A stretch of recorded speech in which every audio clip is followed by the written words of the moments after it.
Can you keep a secret? We're going to the secret nuclear bunker at Kelvedon Hatch. I hope you enjoy.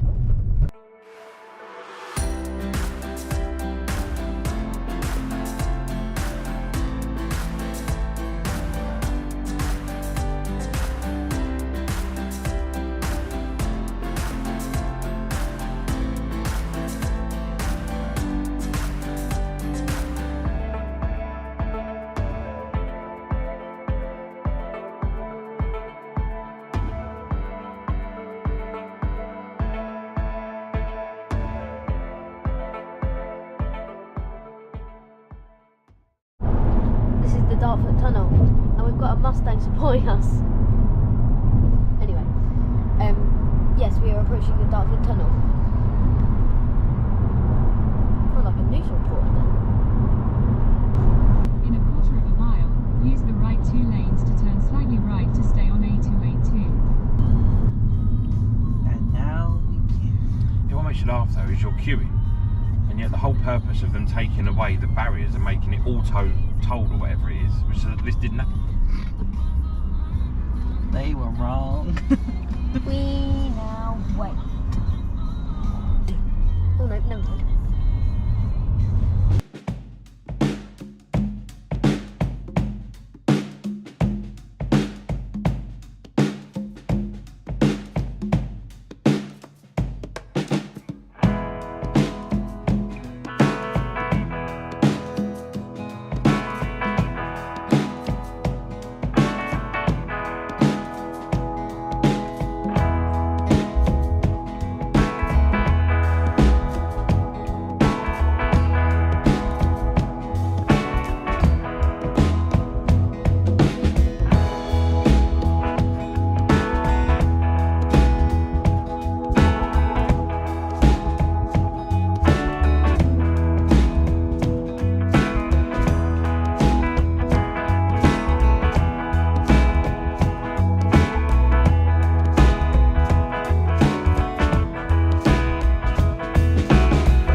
Of a mile, turn left onto Sandpit Lane. Really?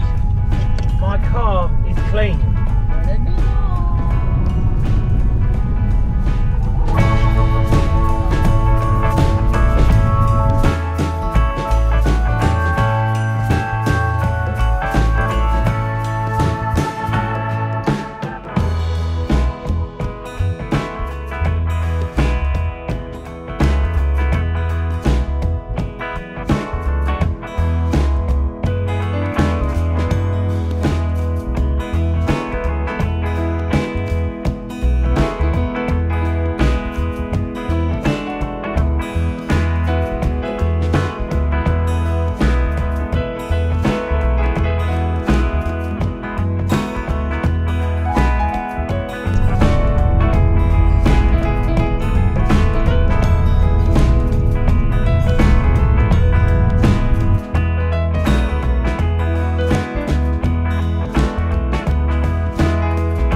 Continue for half a mile.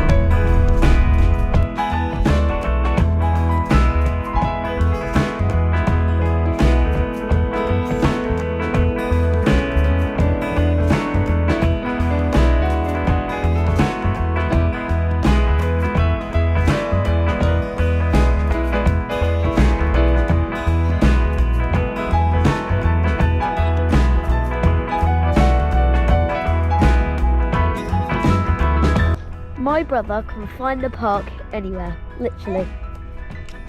Why is it in the middle of nowhere? Like, look, I'll show you around. There's just some random stuff here. I'll do a pan. Yes, there is a hill that Charlie was climbing a minute ago. But literally, there is no park surrounding this. It is just that. Just right on its own. Stupid. But weird. but maybe entertaining. We are here. Not that one, not that one. Oh, that bit, right? Not that no, bit. that bit. This bit. Secret nuclear bunker. Well, it's not very secret. I mean, it's literally telling us where it is. I don't think it's that secret. Let's go. We're going down the path to the bunker. Uneven path ahead. Okay. It's an uneven path, Charlies. This path gives me vibes of the limb circular walk path. Not gonna lie. Literally the video I did 2 years ago.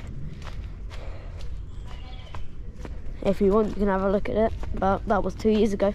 You could compare me, my face now, to the face I had literally 2 years ago.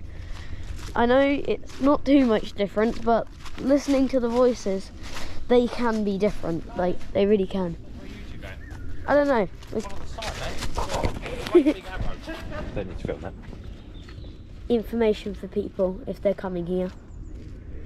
Uneven ground as well.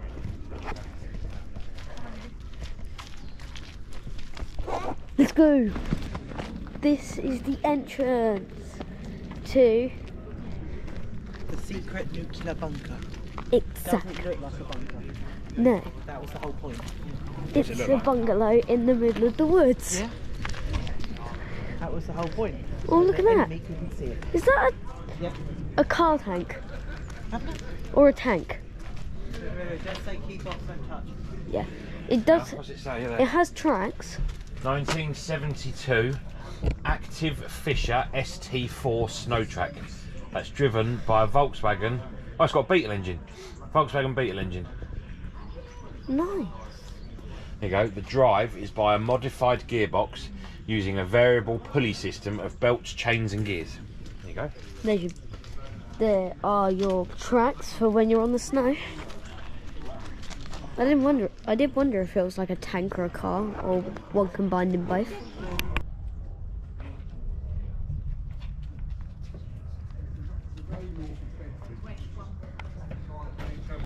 Welcome to the ex-government regional HQ, the home of central government in the time of nuclear war.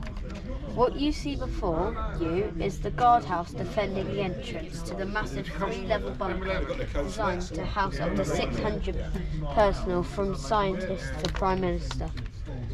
This bunker was built to enable government to continue functioning for a minimum of 3 months after the bomb had gone off. Don't forget, this bunker was active until the end of 1994. It could still be reactivated. There are an ever-increasing number of nations with nuclear capability. We suggest you visit us now whilst you still can.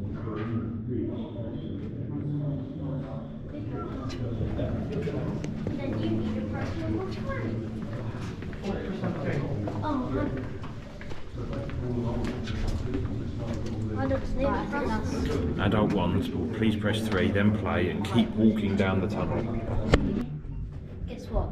These walls inside alone are 10 feet thick. It started being built in October 1952 and was finished in just 7 months. And according to our audio ones, there are 40,000 tons of concrete down here. That's a lot, isn't it? That's insane. Another fact for you here, these doors, just like it says there, weigh the same as a family car, which is 1.5 tons. What are they made from?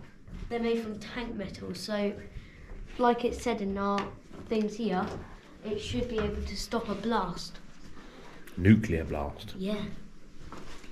And then those down there, they are air raid sirens. So that's the things that you hear that make the awful noise when they were warning people about possible nuclear bombs. The ear-piercing whine of the air raid siren. Right now, we are 80 to 100 foot below the surface. There's another fact about this on that poster there. Go on then, keep moving. This is because you have travelled down a 120-yard tunnel into the side of a hill. Yeah, this is the bottom floor and was thought to be the safest, which is why the military, the plant and machinery which runs the bunker and the communications were on this level. Just follow Mummy.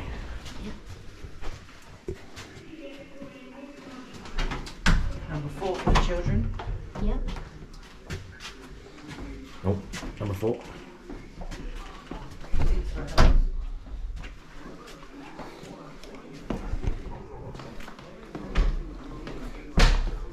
Oh, that BBC radio room. Now, from this room, Margaret Thatcher, whoever was Prime Minister at the time, could have made a broadcast to the nation. This is over 2,500 telephone lines. Amazing, isn't it? This is the telecoms room. Where are we going now? That's a lovely picture. Thank you, John. Oh, what's this one? This is the switchboard room. Recall police, recall, courts, E&Q, I can't remember what that stands for. Recall exchange, I think, on that one. E&Q would be inquiries. Okay. There you go. The switchboards were manned 24 hours a day by up to 6 They would have had operators. this on their head. There was an operator with line, and then they would have connected you to it. God, do it again. Do it again. No. Oh, God, do it again. Operator, what line? And then connected you to it. Right, I'm going to tell you about the alarms that you would have had in World War II and maybe other wars. So when you were being nuclear bombed, you would have the air raid siren, which I think you all know what it's like. It starts off low and then it gets higher and then it goes down again and starts up. It probably happens about 3-4 times. I don't really know. But then you also have the fallout siren sort of warning. That one is 3 still notes. It could be a whistle, it could be like a blast, like a stomp, or it could be another one. I can't remember. It's like boom, boom, boom. Yeah, it's a gong. And the all clear was going up, but it stayed at that high note for a long time, and then I think it goes back down. So these are 3 sirens for if you were still in a city in the war.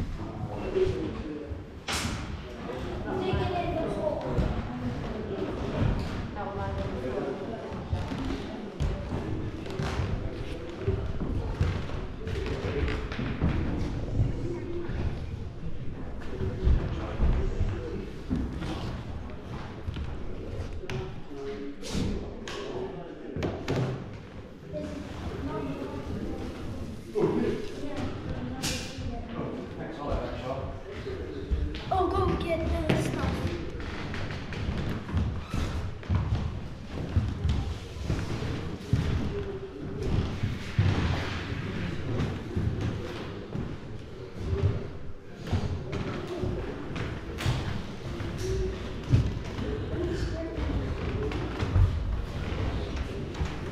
Real Commander Maidstone.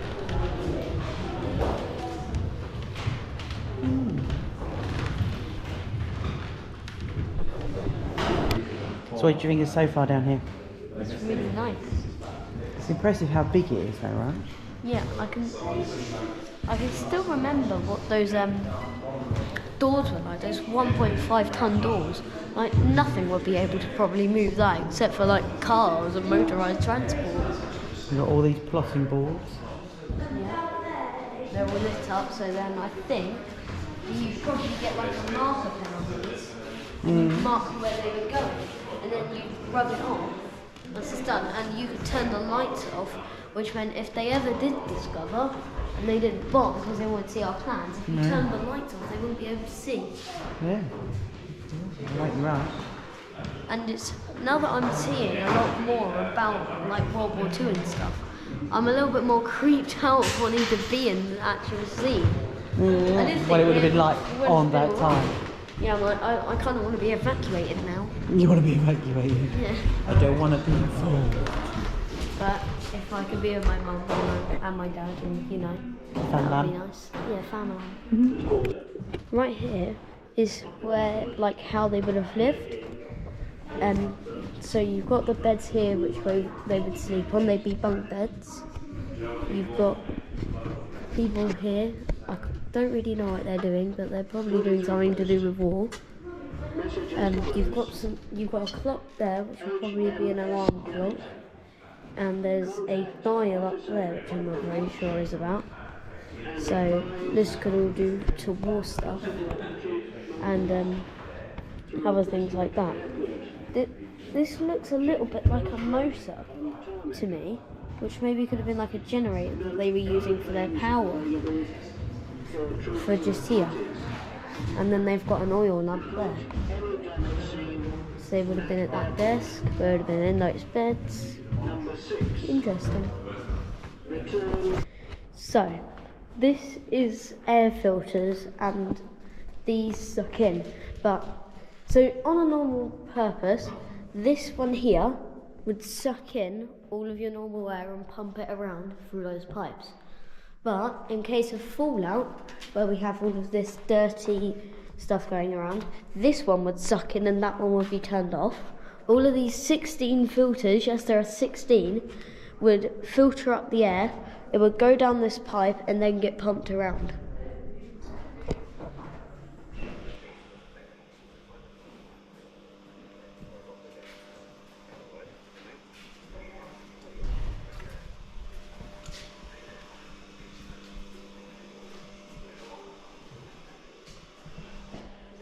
So the pipes here and over there are where the air would flow in. And apparently this is a giant refrigerator apparently.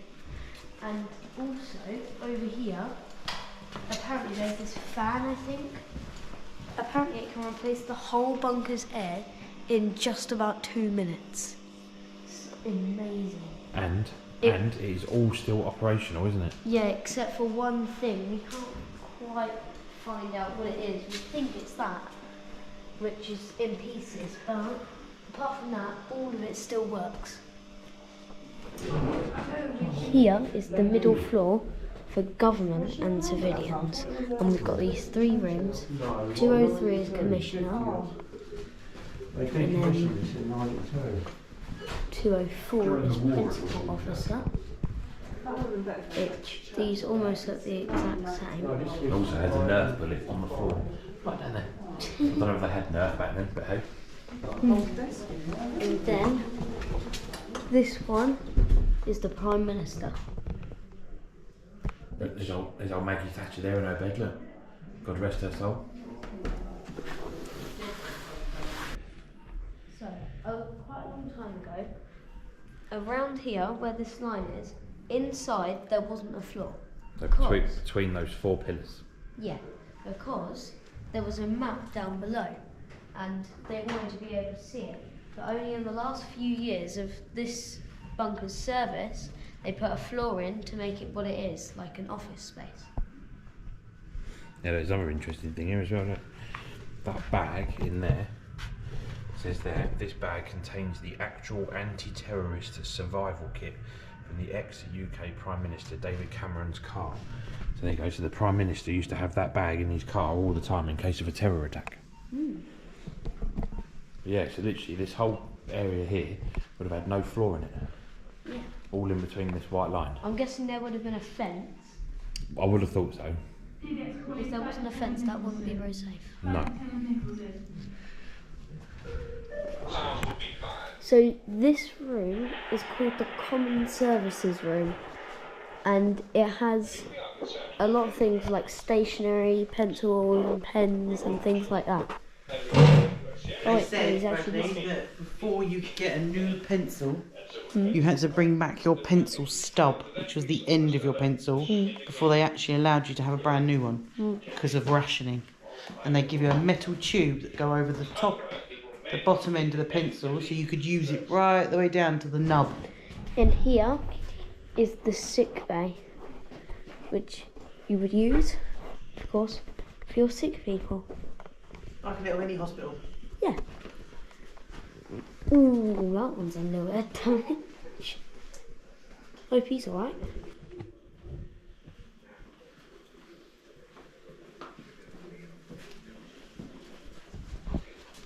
There's old Fred there. He's looking a bit pale. I think Fred might have croaked it. If you've got a weak stomach, look away. Ooh.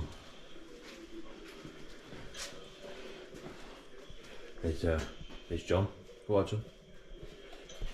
And there's his mate who appears to have a broken neck. That's Bert. That's Bert. He didn't make it.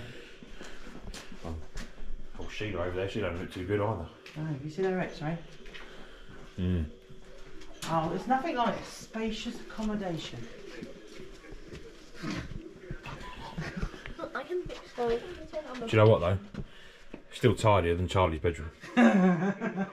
Yeah, fair point. Little clean you. Wait for us to Quite, it'd smell quick in here, wouldn't it? Oh, imagine that. Imagine if Bradley let off one of his farts in here. Oh, you are like your father. You learnt from the best, baby. Charlie's going to sleep. Yep. My viewers don't hear about farts either.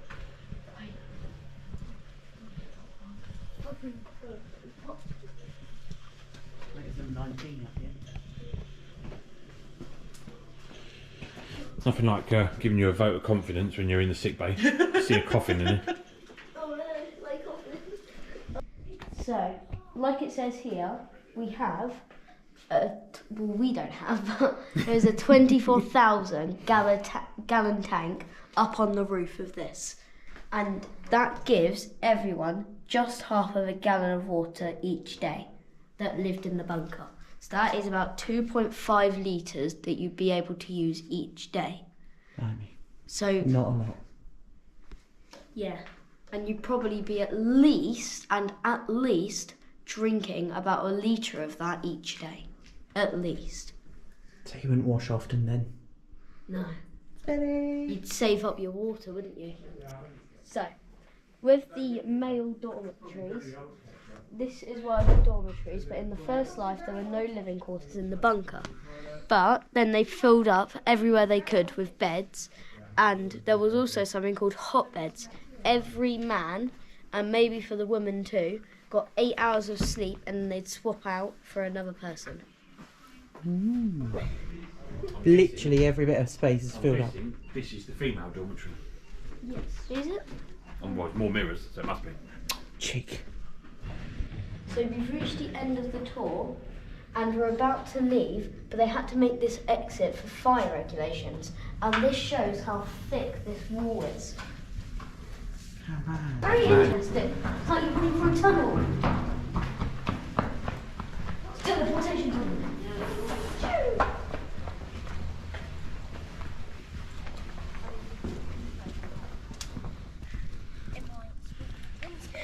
And now look at the outside. My eyes went like this. My eyes went like this last time. And we can see sunlight again. If you want to visit the secret that's not a secret nuclear bunker, it is located near Kelvedon Hatch in Essex. It is approximately 20 minutes from the Dartford crossing or 20 miles from central London. There is plenty of free parking, family changing and disabled facilities. This attraction is open all year round, is suitable for adults and children alike, and can be visited in all weather conditions. Thanks for watching our secret nuclear bunker video. I hope you enjoyed. If you did, smash the like button and subscribe button. I'll see you in the next video. Peace out.